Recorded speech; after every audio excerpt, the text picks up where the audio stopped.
Howdy, and welcome back to season 2, episode, I think this is 10 of the Texas Private School Podcast. Crazy to think about. We are 10 weeks into the 2021 season. But as always, I guess for this episode, one half of your hosting crew. My other half, Walker Lott, joins us from College Station. Sadly, Ryan Schroeder has been dismissed from the podcast for some very insensitive remarks he made about the country of El Salvador. We're sorry to any El Salvadorians listening.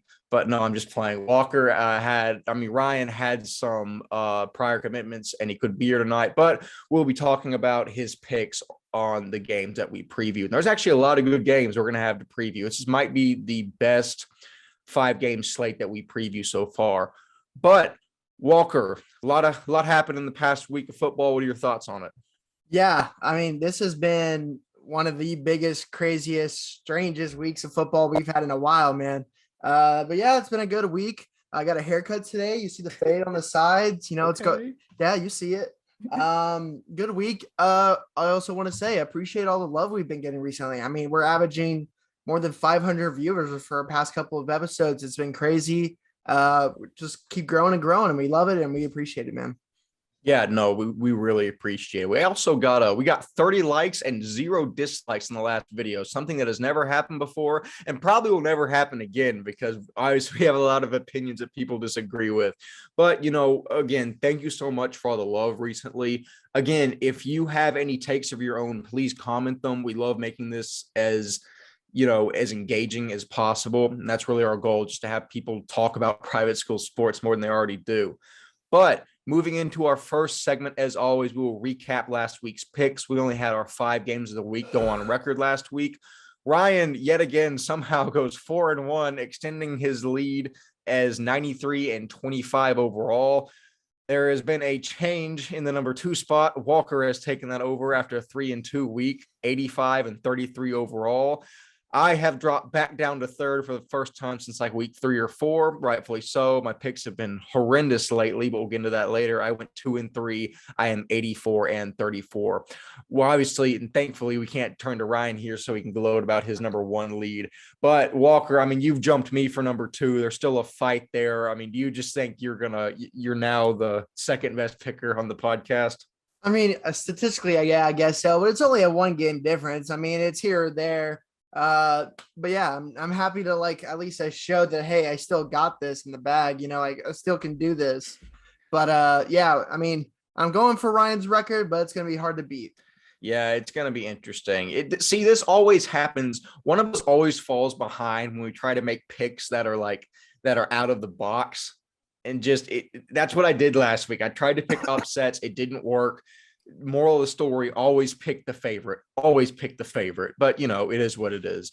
But as always, we now move into our second segment of the week, the Texas Private School Podcast Players of the Week. And on offense, the Texas Private School Podcast Player of the Week is class of 25 quarterback from Parish Episcopal Sawyer Anderson.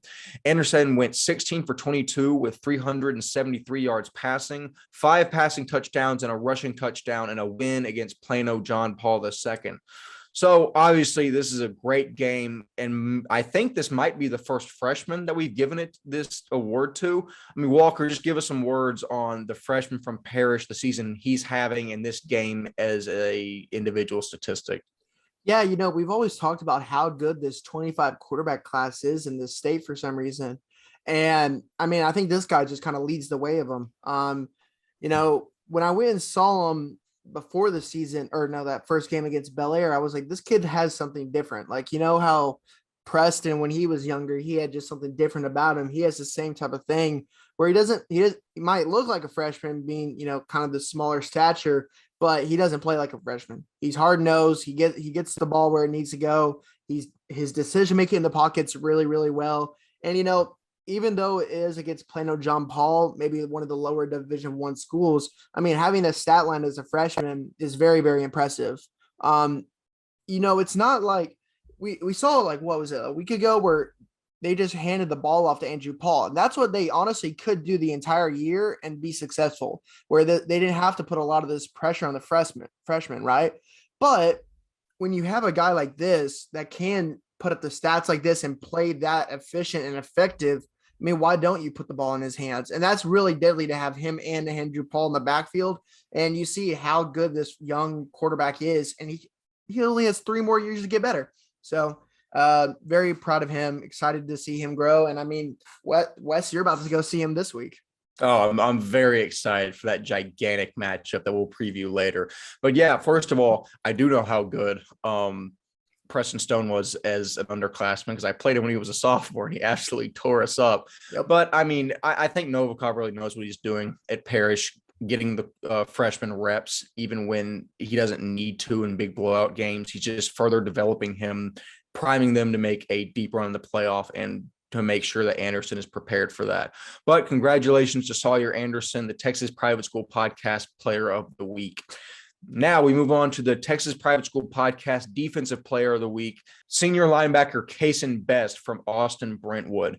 He racked up 21 tackles, an interception, a fumble recovery, 2 pass breakups, and a win against Corpus Christi John Paul II, not to be completely confused with Plano JP2. I mean, anytime you see someone eclipse 20 total tackles in a game, you almost immediately have to give it to them. But he also added a pick, a fumble recovery, and 2 pass breakups just for good measure. I mean, Walker, what do you think about that stat line that the linebacker from Brentwood posted?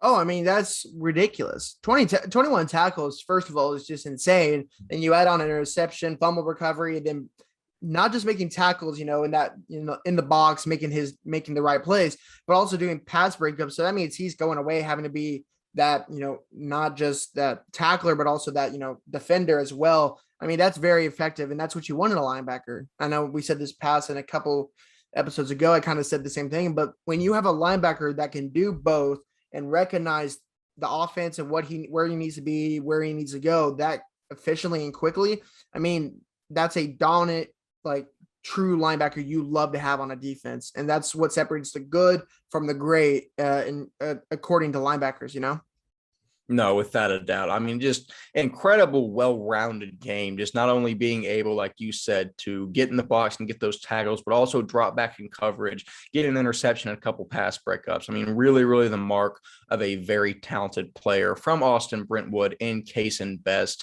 the senior linebacker. Congratulations, the Texas Private School Podcast Defensive Player of the Week. So that being said, now we get to talk about the 5 games that we previewed last week, beginning with Midland at Fort Worth All Saints. I'll preface this by saying we kind of know what we're doing with the ranking things, folks. We had these rankings where they were as a reason because Fort Worth won this game 34-22. Parker Clark, their starting quarterback for Fort Worth, was out with a broken collarbone, but backup junior quarterback Javont Williams throws for 324 yards, 3 touchdowns, and 0 interceptions in a very impressive performance for Fort Worth All Saints. Household name at this point, Brent Alfinger got himself another touchdown on the ground. And in terms of receiving, Williams' favorite target was junior wide receiver Chris Palfreeman, who grabbed 7 receptions for 145 yards. Junior linebacker Kevin Chumley led the way defensively for All Saints with 15 total tackles. And DJ Johnson and Mason Magnus also snagged interceptions. Looking at Midland, senior wide receiver Sean Madison had a good game with 122 yards receiving and a touchdown. And quarterback River Rodriguez had a passing touchdown and a rushing touchdown, but he was relatively limited by the All Saints defense. So, Walker, I think we all felt this was going to be a very close game going into it and a very telling game as to how that kind of middle tier of Division I is going to sort out. What did you think of the long-term ramifications of this game in terms of playoff seeding and just how both of these two teams are going to fare from this result? I mean, this was, like we said last week, it was a good matchup we knew going in because it was 2 equally really good teams that were kind of on the same level and just seeing who's better than the other in that middle tier, like you said. And, Fort Worth All Saints had to overcome a quarterback missing and brought in this, a new guy from last week. And he kind of settles in now. And I mean, kid can throw it. You can't tell me a kid that's 13 of 20 for 324 can't throw the ball. I mean, it's just plain and simple. And I like that he kind of realized was like, hey, let me give the rock to my best receivers. And he gave it to Palfreeman, who, is known around the state for how good he is. and you give it to the other guys, Mason Magnus, Marshall Koo, some other guys like that. He's giving it to these guys and let them make plays. And that's what you want. Give it to your athletes, let them go. Yeah, I think All Saints is a good team. They're good where they need to be. And I mean, I think if they keep going, they have a shot. They're never really out of most of the games, I believe. So I think they have it. They have a shot to really succeed. And remember last year it was Nolan didn't win easily against All Saints in that playoff semifinals last year. And it was a very close game between the two of them. And after some calls and a last second Emeka Megwa touchdown, Nolan pulled away. But I mean, it's not like All Saints doesn't have the talent to be there and compete. So if they put that talent together and play like the team they can be, you have to watch out for them. And the thing about Midland's a good team. Don't get me wrong, but I just don't think they're right now maybe in that top 4 or 5 best Division I private schools in the state. Yeah, no, I agree. I think that top tier, there's about 3 tiers in Division I. I think there's a top tier that includes teams like Nolan Parish, Prestonwood, Central Catholic. St. Thomas is floating around there. And then you got your middle tier, which is like All Saints, Midland, and then you have your bottom tier. So, I mean, it's interesting. I think Midland's knocking on the door of the top tier. They just can't quite break into it yet. But obviously, it's a talented program that has places to go in the future. I think All Saints being able to plug in Williams as a backup quarterback and him still throwing for 324 yards and 3 touchdowns really speaks to All Saints' system they've established. I think that has to be really efficient and really good coaching, obviously, along with the great athletes that they've developed, to be able to just plug someone into that quarterback role and throw for 330 yards. I think that really, really speaks to that. But yeah, I think All Saints definitely has a chance to play spoiler moving forward. I think they could make waves in the playoffs if everything starts to click at the right time. But overall, game was a 34-22 win for All Saints, and look for them moving forward in the playoffs. Game number 2, Southwest Christian at Fort Worth Christian in the battle for Fort Worth. And this just straight up was a dominant effort for Southwest Christian here. They outgained Fort Worth Christian 390-97 and didn't even give up a score until the fourth quarter, leading to a 36-7 victory. The story here is the ground game, honestly, where Southwest outgained Fort Worth Christian, wait for it, 325 to -50. You heard me correctly. That's not a typo. -50 rushing yards for Fort Worth Christian. I mean, Walker, just quite frankly, how does this happen to where obviously Southwest Christian beat them because they're a better team, but how do you outgain someone 325 to -50 on the ground? I mean, looking at the Dallas Morning News, like stats, right? Trevor Anders had 18 attempts rushing for -52 yards. Look, I'm not no, mathematician or anything like that, but I would think that he got sacked a lot this past week. And I think that defense for Southwest Christian's always been really good and kind of the reason they have succeeded for so many for the past couple of years. They're hopefully I can produce those interviews. I have them they're starting to edit them slowly as I can, but Tyson and Hunter Sage talked about when I went by there, and they said they're now in that system and that defense where they've been in there since they were freshmen, right?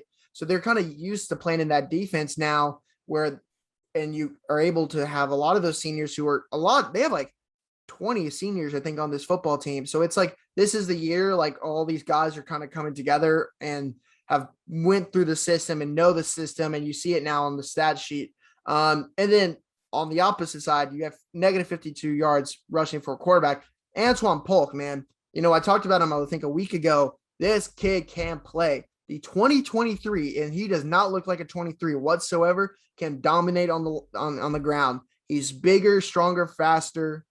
He runs the ball well and just plows over you. He takes 1 or 2 guys to tackle him, and once you tackle him, he always goes forward, so he gets those extra 2 yards. I mean, that's just how he is. I'm gonna have his highlight tape playing while I'm talking about him because it's ridiculous. I mean, I remember watching this past couple of days, and I was like, holy cow, this kid kind of just went off. And yeah, I mean, when this team can rely on the run game, because that offense needs to, I mean, it's dominant. The offensive line gave him his holes to run through, and he just did the rest. So shout out to this team.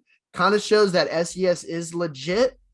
They are true one number two really to DC in the north, and it's really like Regents, Second Baptist, and Fort Bend in the south, and that's kind of where it is right now. And you know what? Hey, my Eagles might be able to do it this year. You never know. No, without a doubt. They're obviously very talented. I mean, talking about Polk stats from that game, he had 24 carries for 241 yards and 4 touchdowns on the ground. That's 28 of Southwest 36 points. So obviously it's no secret at this point, Southwest runs their offense through the ground game. It'll be interesting to see if they match up with DC, how that really front seven heavy DC defense matches up against that run heavy Southwest offense. That's a matchup I'll be looking forward to if it ends up materializing. But Southwest Christian, Weed Wax, Fort Worth Christian in the battle for Fort Worth. Moving into game number 3, we see Cypress Christian played at Brazos Christian, and one of the premier Division IV matchups in recent memory. And Cypress Christian sadly proves another one of my picks wrong and wins a close one here, 41-36. And with that, they take sole control of first place in the D3, D4 district. And barring anything unusual, they'll be the number 1 seed going into the playoffs. However, I think another storyline here is that Brazos Christian has announced themselves as a potential state champion contender with an impressive performance like this one. I mean, they hung with an elite team. They stayed within a touchdown of them. It's not something a lot of people expected moving into this season. Brazos Christian has really kind of put themselves on the map under the direction of Coach Hoff. I mean, the development, I'm not just saying this because they're right down the road from us. They're legitimately like a very good team. A&M commit Levi Hancock had a tremendous game at quarterback for Brazos Christian, throwing for 400 yards, 5 touchdowns, and 0 interceptions. Just a crazy stat line from someone whose primary position really isn't even quarterback. It's like defensive lineman, and then number 1, it's long snapper. That's what he's committed for. I mean, just a tremendous Swiss Army knife. Junior Ryan Burton and senior Hayden Tillery had great games also, receiving with 179 yards and 2 touchdowns for Burton and 154 yards and 3 touchdowns for Tillery. I talk more about Cypress Christian stats, but they haven't posted them, so Brazos Christian gets the love here.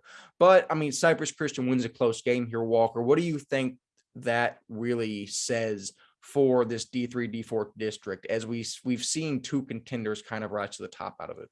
Yeah, Cypress kind of should, like, before the season, everyone knew, all right, this was the team kind of to beat out of the South, and they kind of proved it in district.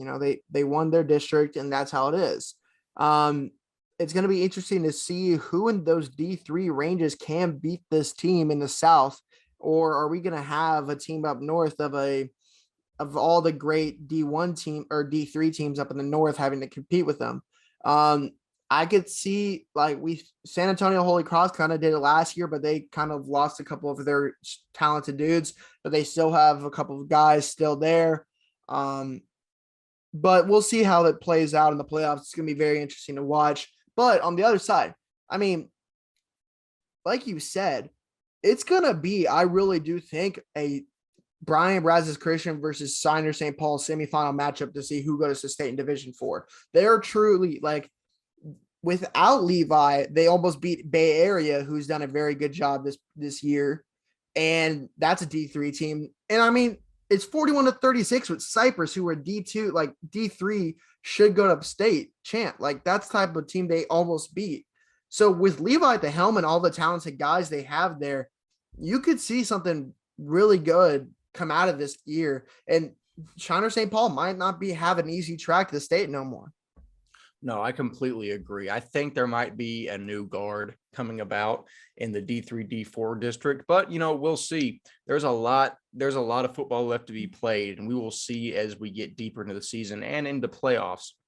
Moving into game number 4, we see St. John's at ESD, and ESD just smashes St. John's here 46-18. And number 1, just puts another dent in my pick record. But number 2, they free me from my responsibility to blindly take St. John's until they lose, which kind of released me from that obligation. But in terms of the ESD side, Junior quarterback Patrick Burke threw for an efficient 3 touchdowns, 0 interceptions, and adding another touchdown with his legs. Senior running back Price Johnson averaged almost 10 yards per carry en route to a 164-yard performance, along with a touchdown of his own. The Eagles did a tremendous job of distributing the ball, as 6 different players scored a touchdown in this one. So, Walker, this proves that ESD is the standalone best team in SPC, and it's gonna lead to an interesting matchup with St. John's versus Kincaid for second that we'll preview. But what do you think of this game as a whole and what it means for the SPC rankings? I mean, I think it just shows one that ESD is that good and probably will be the SBC champion. I mean, they're that talented, they're that good. ESD has done it against the other top 2 teams in the state with besides themselves, and they've shown like they're the top dogs, and they're gonna have to play one of them again November 6th to see who wins it all again this year. But I mean, I think it just shows for St. John's, right? I mean, if you look at the stats, right, they didn't really pass the ball a lot, more than 30 yards of receiver. The offense basically goes through John Purdue. And, you know, it's actually pretty interesting because on the opposite side, we'll talk about it later, but like Kincaid, the other 2 and 3 schools in SBC in that 4A, they kind of have their guys, and that's kind of, if you stop those dudes, you stop this team. If you don't, they kind of win. That's kind of how it is. And John Purdue is that good of a player, going to Brown, great player. And ESD kind of just stopped him. I mean, he still got 142 yards on the ground. So, I mean, it's not like they truly stopped him, but I mean, if you don't, he only got limited to 1 touchdown on the ground and 1 touchdown in the air, and you got to score more than 18 to beat ESD with that good offense that they have. Yeah, completely agree. We'll preview this later, but John Purdue has to get going for St. John's if they want any chance of beating Kincaid. But that is it. That's something that we'll preview later in the episode. Moving on to the last game that we previewed last week, that's Second Baptist at Houston Lutheran South. And as a familiar line for this episode, I took another hit on my pick record with this one.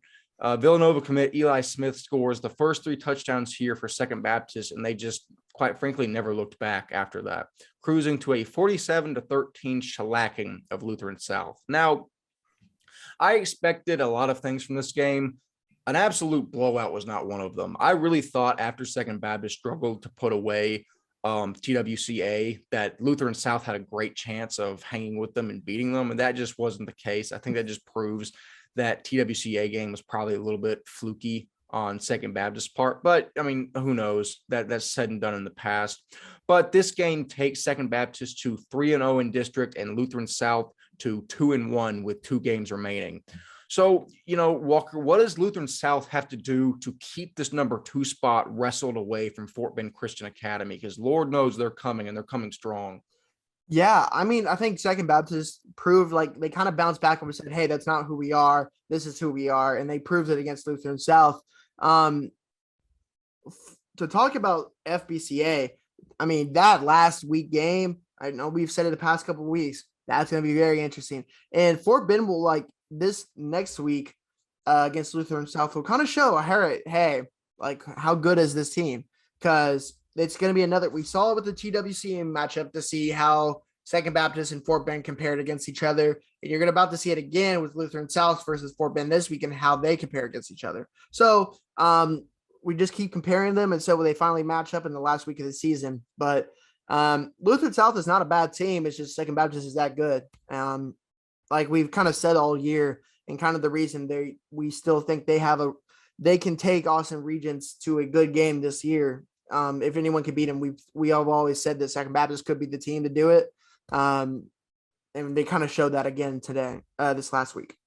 No, we'll see. Maybe they can be. Maybe they'll redeem me from me wrongly picking them to beat Regents last year. Trust me, Second Baptist, I still remember. But, you know, I mean, there's a lot going on in that Southern Division in D2, and we'll see if it's, you know, kind of chalk like always where Second Baptist and Regents play for state, or for the state semifinal. But, you know, we'll see. Second Baptist beats Lutheran South here by a lot.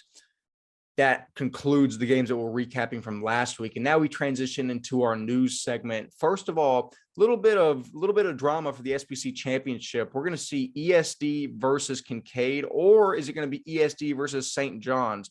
I mean, obviously, we're going to preview one of our games of the week, which will be Kincaid's versus St. John's for that matchup of who goes to state. But I mean, Walker, what do you think, without giving too much away, what do you think of that game? I mean, it's interesting. Like I kind of said it earlier, like if you stop their talented guys, you kind of stop that team. So it's gonna be the battle of the defenses of who can stop their talented dudes on the other side of the ball, and that's gonna be the key to the game, really. This is basically a semifinal matchup at the end of the season, which I think is gonna be awesome. So it's gonna be really exciting to see. Yeah. No, I think it's going to be very interesting, but we'll preview that more in our games of the week. Second item, John Cooper, we know for sure is going to play in the 3A SBC championship. The question is who against, and there's kind of a lot of factors that go into this.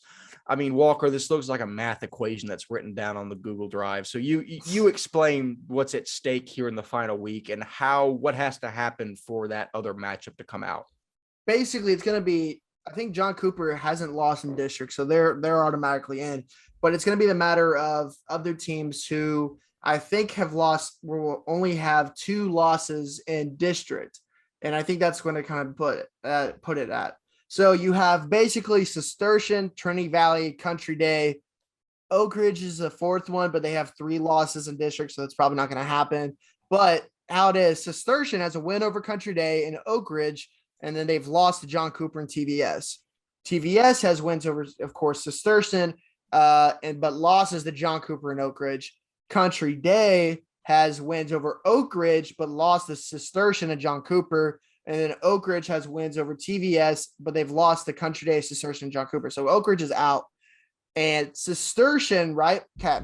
This is basically what I'm going to end up saying, and we'll talk about it more later. But this TVS versus Country Day game is huge for who goes to state, basically. Cistercian plays this week O&A Greenhill. So, I mean, I would count that as probably going to be a win, right? Because they haven't they haven't beat anyone, basically.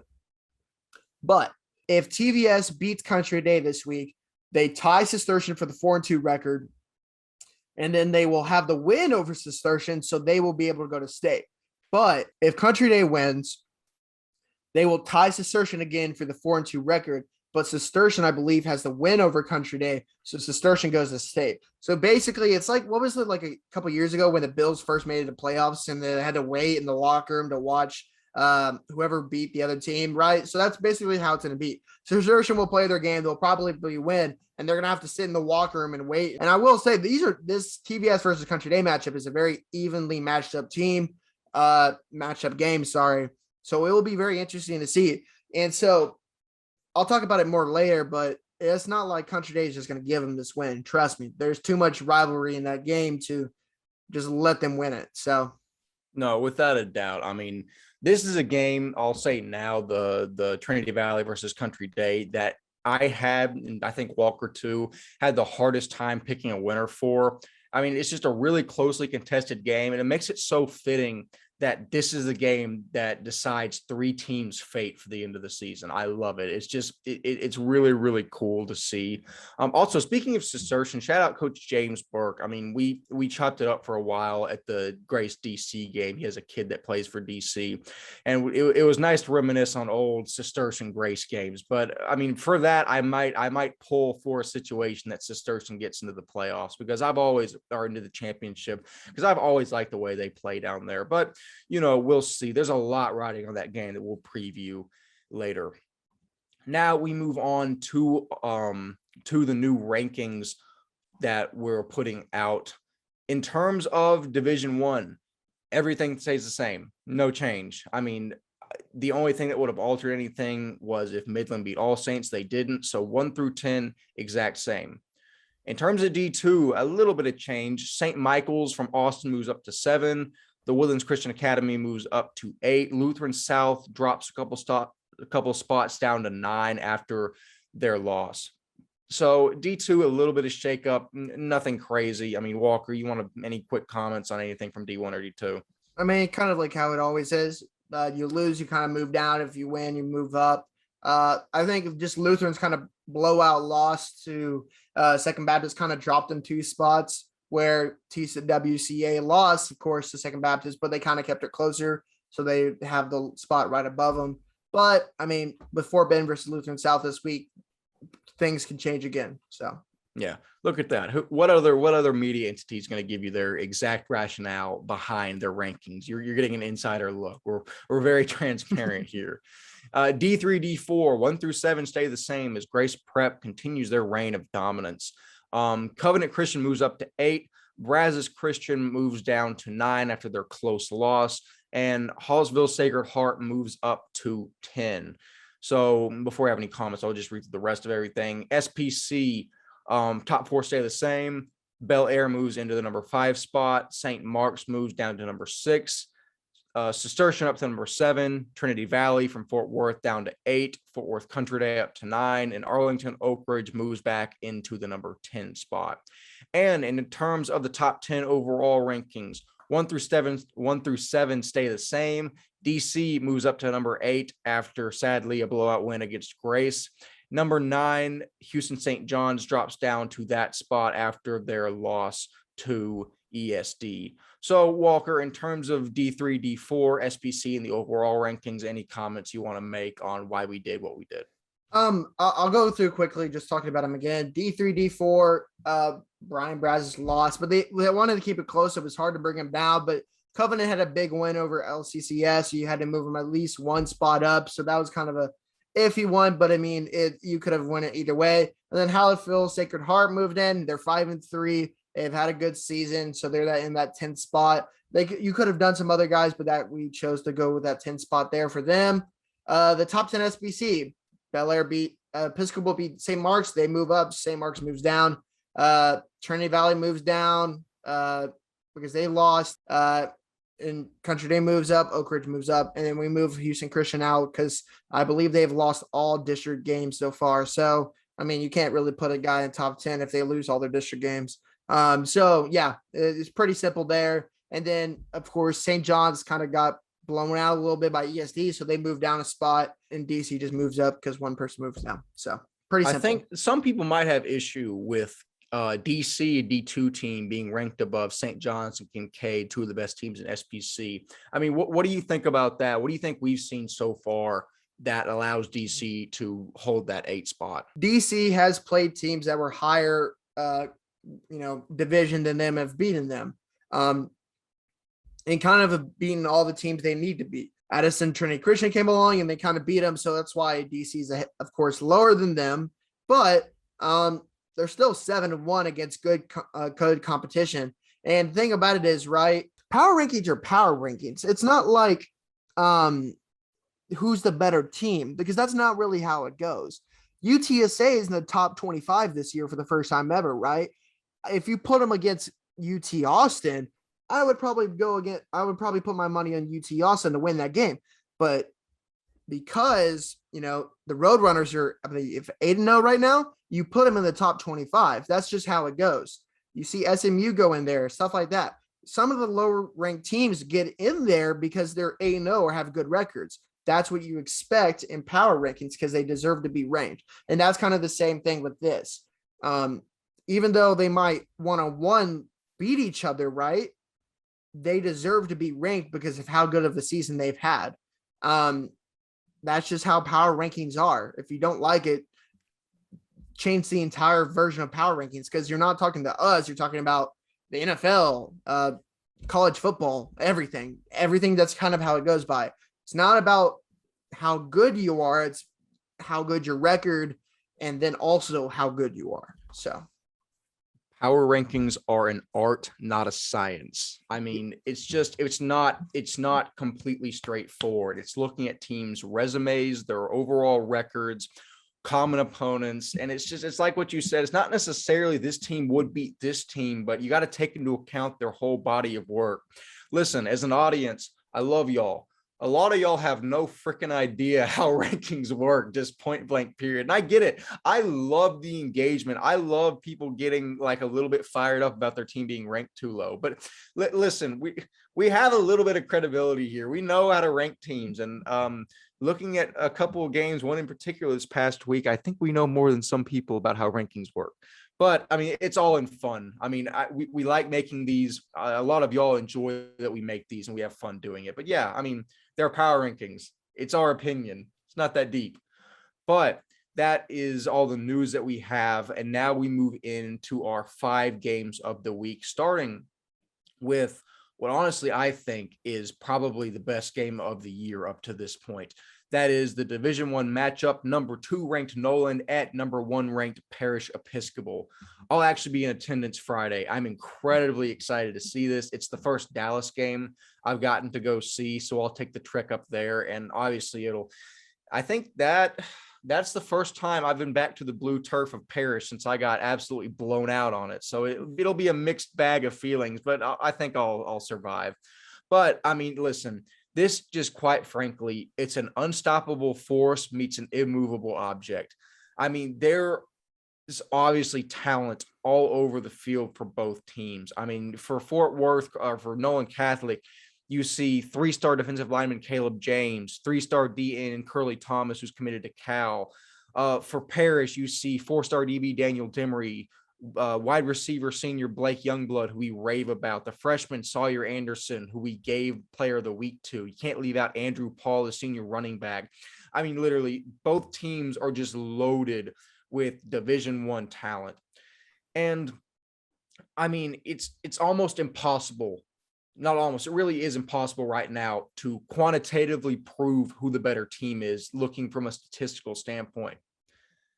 However, amid all the controversy and the rumors and the swirling talking, Nolan has gone about and placed a chip on their own shoulder.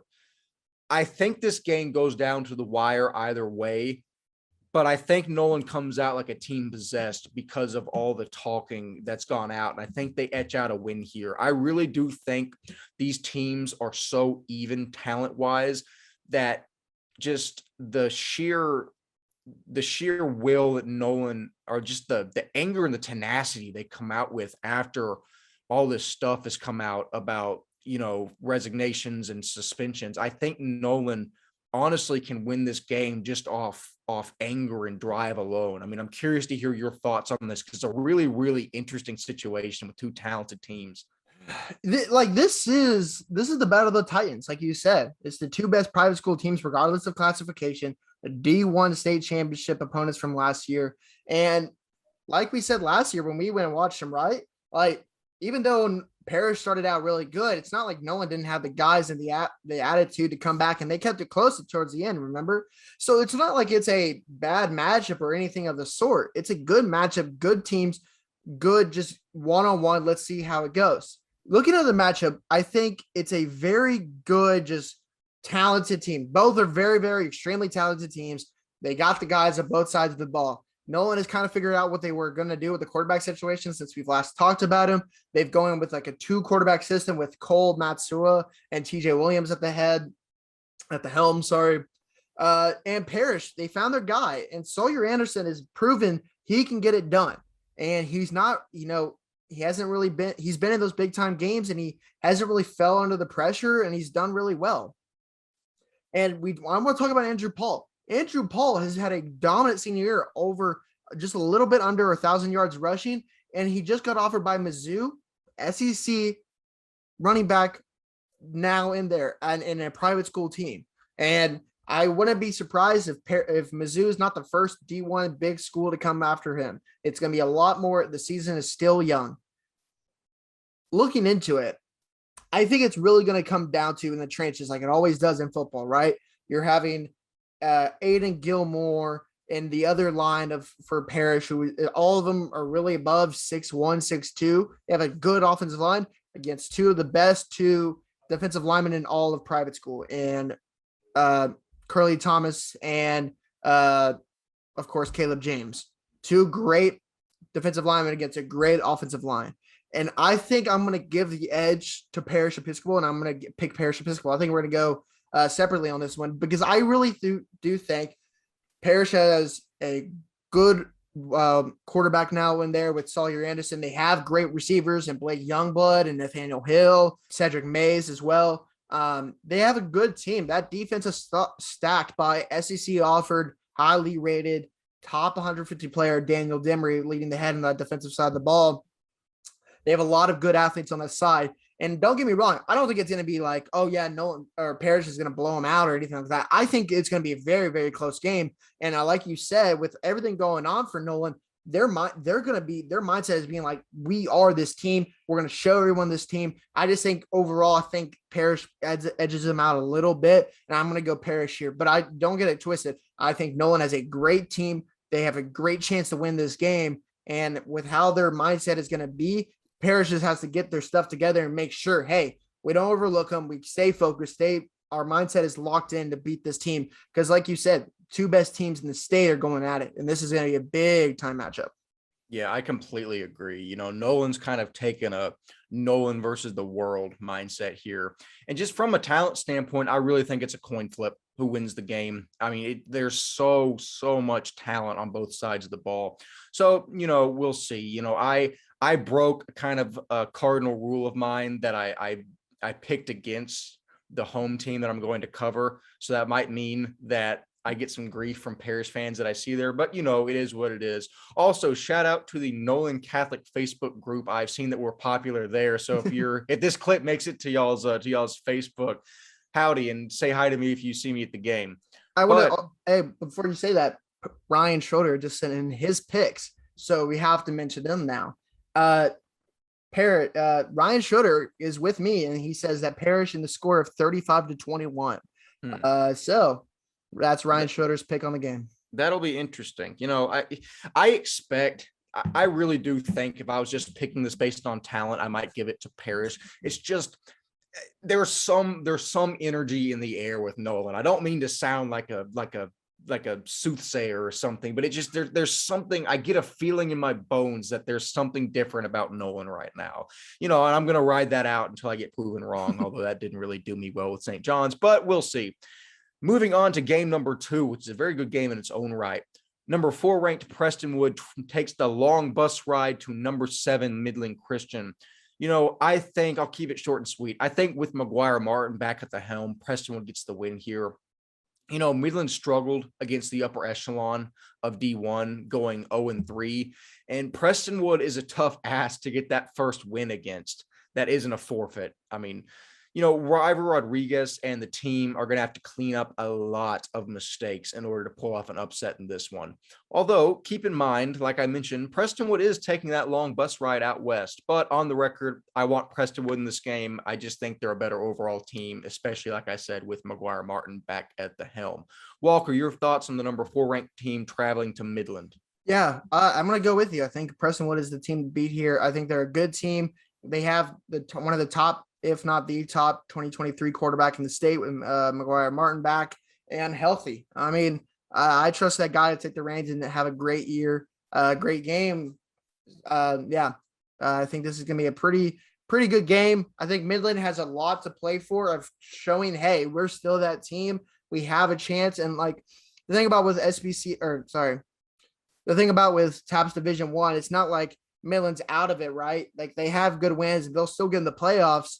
And they'll have to compete again against a lot of these upper echelon teams. And they're going to have to show, hey, we can still do it. And maybe they won't get the win against Prestonwood here. They might hit them in the mouth, though, and show, hey, we're still a force to be reckoned with for the playoffs. Yeah, I completely agree. This is a big statement game for Midland because if they roll over and die, that's not going to look very good going into the playoffs. But if they, like you said, come out and hit Prestonwood in the mouth, even if they lose, if they have a strong showing, that kind of shows River Rodriguez and the guys, hey, we can compete with the upper echelon and we can pull off an upset when we make it into playoffs. So, you know, I mean, there's a lot to be said and done before that, but we'll see. In terms of Ryan Schroeder's pick, I mean, did you think the man was going to pick against Prestonwood? He has Prestonwood in a 35-21 victory over Midland Christian. So yet again, that is the podcast sweep picking Prestonwood. Of course, that means somehow Midland's going to win this game, but you know, that's how picks work. Game number 3 of the week, we see number 2 ranked St. John's travel to number 3 ranked Kincaid in an SBC semifinal matchup to end the regular season. This is yet again a gigantic matchup in a week that is just chock full of them. These two SBC Titans will match up on Friday to determine who faces ESD in the SBC championship game. Honestly, I think Kincaid's the better team in this matchup. Complete 180 from all the St. John's hype I've been on throughout the season. They really broke my heart with that just absolute slaughter of a game against ESD. But, I really do think that Kincaid is probably the better team here. I think they have a brand of explosive offense, especially with the Bell brothers leading it, that's going to give the St. John's defense trouble. Give me Kincaid here on the record to play for state. That being said, if Kincaid fails to stop John Purdue, especially on the ground for St. John's, I really, really think that's the way St. John's would win this game. But I think Kincaid's defense can probably get that done. I want on the record me picking Kincaid. Yeah, I think I kind of hinted at it earlier. If you stop their star guys, that's who's going to basically win this game. If you stop Micah Bell and Dylan Bell, you're going to win. St. John's is going to win the game. If you stop John Purdue and the other guys on that team, you're going to win the game for Kincaid. That's just how it's going to be. And it's basically the battle of the defenses is who can do that. I think I'm going to go with you on this one too. I think Kincaid's just a better team. Dylan and Mike are just going to kind of have to ball out, and they'll know that too going into this game. It's not like they're going to be like, oh, we'll just play another game like we did the rest of the season. No, they know it's do or die. And I mean, I know with any senior that's going into their last game to make or break to go to the state championship like Dylan, I mean, he's going to play everything he's got. And don't get it twisted. I love my guys over there at St. John's, and they're going to see this and they're going to be like, I bet we're going to show you wrong. And you know what? Go for it, guys. I have all the respect for you in the world. John Purdue, wish you the best, man. Go dominate. But for being the guy on this, being a host on this, I'm going to have to go Kincaid. And Ryan also agrees. Add on to his pick, Ryan Schroeder agreed with Kincaid, and he went 42-36. So it's going to be really funny when the 1 week we all hop off St. John's, they go out and beat Kincaid. That I'll take credit for that if it happens, to say that the Texas Private School podcast bump. We'll trademark that. But, that's our preview for St. John's at Kincaid, which is essentially an SBC semifinal matchup. Yep. Moving into game number 4, number 6, Fort Bend Christian Academy travels to number 9, Lutheran South. And this is just another gigantic game that will end up determining who pulls the number 2 seed out of Division II District 4.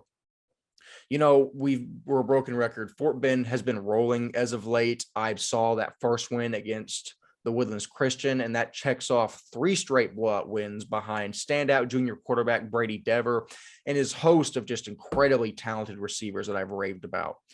Lutheran South was on a 6-game win streak until they ran into a buzzsaw named Houston Second Baptist. It'll be interesting to see how the Pioneers recover and come back from that game. But quite frankly, I think Dever and Fort Bend Christian Academy, this offense is going to be too much to stop. Give me Fort Bend Christian and 2 or 3 touchdowns. I really do think they're ahead over Lutheran South. I think I'm that big on this Fort Bend Christian team. What are your thoughts, Walker? Yeah, I'm going to do it this week. I'm going to give my mortal lock of the week. My mortal lock of the week is Fort Bend. I'm going to go right with you. I think this Fort Bend team is really good. They have the athletes. They're very talented. And, having guys back that were kind of hurt earlier in the season, they're back. They're healthy. They're a good team. And I think this Lutheran South team is in for some trouble. And I think Fort Bend is the team to beat. And that I am so excited if Fort Bend for Houston Second Baptist next week. I might be talking too much ahead, but I really like that matchup. Play on a Thursday so I can come watch y'all or something. Come on, guys, please. But I know it's not going to happen, so I'll have to watch it online. But yeah, very excited for this game. Give me Fort Bend in this one. No, I think they'll move the game back a day for the Texas Private School podcast. I think we can get that done if we message the right people. But in terms of the Ryan Schroeder pick for this game, he likes Fort Bend Christian Academy as well in a 30-27 victory. Man, we got to start attaching scores to this. Ryan's standing us up here, and he's not even on the episode this week. But I mean that gives another podcast sweep for Fort Bend Christian. Brady said that their whole team almost watches these episodes. So, I mean, shout out y'all go get it done this week. Hopefully y'all can, or that's a little biased, but for the sake of our pick records, I hope Fort Bend gets it done. Yep. But Lutheran South isn't a pushover, obviously. I mean, they've established a lot of wins up to this point, and we'll see if they can also compete against Fort Bend. Moving into the final game of the week, we see Fort Worth Country Day at Trinity Valley in the Battle of Bryant Irvin. I did not know that was the name of that game. But I mean, you can speak to this first. You preview this. I mean, it's a big rivalry game, and you being from Fort Worth probably have a little bit more credibility to talk about it than I do. Oh yeah, I mean, Trinity Valley is literally not even a mile from my high school. It's that close of this thing. Like literally, it's SES, TVS, and then like a little down the road is Country Day. It's literally in a line basically. And the Battle of Bryant Irvin has always been a big deal on our side of the Fort Worth. Both little under 4 miles from each other, and it's always been a true rivalry in Fort Worth. And how SBC has always been set up, a lot of this game matters for playoff implications for who goes to state, and that's happened for the past couple of years. And just like that, again, this game has big time implications. It's basically who goes to state. If TVS wins this game, they will go to the state championship. If Country Day wins this, out of spite to TVS, like they always never want TVS to succeed, Cistercian will go to state. So Country Day is praying for pride and to help Cistercian go to state. And trust me, I know this rivalry. There is no way Country Day wants any success for TVS. None. So this will be a very, very interesting matchup on the great grass of TVS, which is not great. And we talked about it in a previous episode. Not a fan of the field. But Country Day and TVS always in the past have had great athletes that kind of just run their team, and they kind of have again this game. Country Day is kind of led by 22 offensive linemen. Carter Daly, I don't really know how to say it, but he's 6'7". He's a big boy, and he's getting D1 looks. He's already got D1 offer from Austin P. Very big time dude, and he will probably go Division I for football somewhere. So it's gonna be very interesting to see. On the other guys, 22 athlete Andrew Evans, 22 wide receiver Kurt Kimmel, 2023 running back Paul Ray, and then 2022 linebacker Coleman Hansen. They have a lot of guys on that team. Trinity Valley on the other side, led by another D1 guy in 2022 defensive lineman William Houston, who's already getting D1 attention as well. Other guys, 2024 Carter Lee, 22 offensive D lineman Gage Toolson, 23 running back Matt Lutz, 22 offensive lineman David Hammonds, and 2024 offensive lineman Will Scott. Basically, this game will be one of the trenches. That William Houston versus Carter Daly matchup that will be a very, very interesting one. That's going to be mano a mano, best of best going against each other in Fort Worth, and it's going to be very exciting to watch. It's just going to be a very good one. It's going to be who wins in the trenches. That's plain and simple who's going to win. And in this one, I'm going to go Country Day. I think this game is a good team. Both of them, this is probably one of the most equally matched up teams we've had in a while. Like matchups, like this is a good game. And I'm very excited to see how it plan out. Maybe like I'm going to be back home to watch homecoming for my high school this week. But I don't know if it's a blowout, maybe in the early third, might go watch this game and go watch in the stands to see how it goes. So we'll see how it goes. But yeah, give me Country Day here. I think this will be a good matchup, but I trust the Falcons in this one. So no, that's super interesting. Like I said, like I previewed earlier in the episode, this was the hardest game for me to pick just because these two teams are like carbon copies of each other, at least from a statistical standpoint. Both teams obviously have had up and down years as of now, pulling off upsets and turning in questionable losses. But, it all comes down to this. It's not really survive and advance because Country Day can advance, but they can prevent Trinity Valley from advancing themselves. So, I mean, we'll see.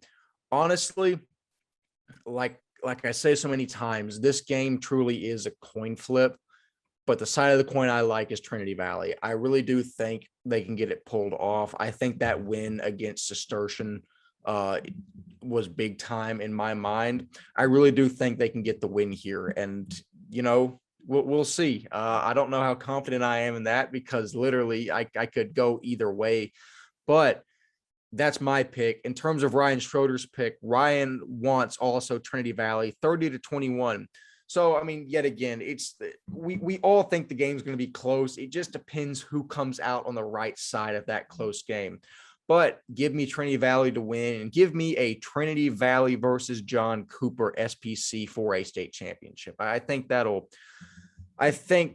might be the way it trends, but we'll see. Country Day could 100% knock Trinity Valley out of this equation. But actually, all that being said, that is all the information we have for this week. Yet again, I want to say thank you so much to everyone that supports us on YouTube. Our past few episodes have been by far the biggest we've ever put out, barring our first one. Just thank you so much. All of y'all's constant engagement means a lot to all of us here at the podcast. And that's what makes it fun when we get everyone talking. So Walker, you have any closing thoughts before we close out this episode? Yeah, I'm excited for all these games. Wes, you're gonna be at Parish Nolan. I'm gonna be back home. And then next week is the SBC state championships for all our SBC fans. We will be there. Okay. I know at least Ryan will be there to go cover both games. So any ESD fans that are watching, please let us know how we're supposed to get media passes for all that. We're trying to figure out all of that process right now to figure it all out. I probably will be at the games. That's what I'm probably going to lean towards. I don't really know with all this stuff going on with my schedule. That's probably how it's going to be that Saturday. We have some plans that I think are going to be kind of cool for those matchups. We're going to do interviews, all of that. So please come in, stay tuned for all of that. And then with playoffs coming up soon, hopefully more content will come out. Schools hopefully on the down low, like on the lower end after midterms, and hopefully we don't have a lot towards until finals happen. But school is school, that always comes first for all of us. So hopefully we can get a little bit more content out, go to all these playoff games, all of that jazz. But yeah, a lot more exciting news to come forward for the future. I'm just excited, man. Yeah, for sure. There is a lot to be talked about in the coming weeks, but we will save that for later. As always, this has been the Texas Private School Podcast. I have been one half of your hosting crew. Walker Lott has been himself. Ryan Schroeder, through text message, has also been himself. We will see y'all in the next episode. See you later.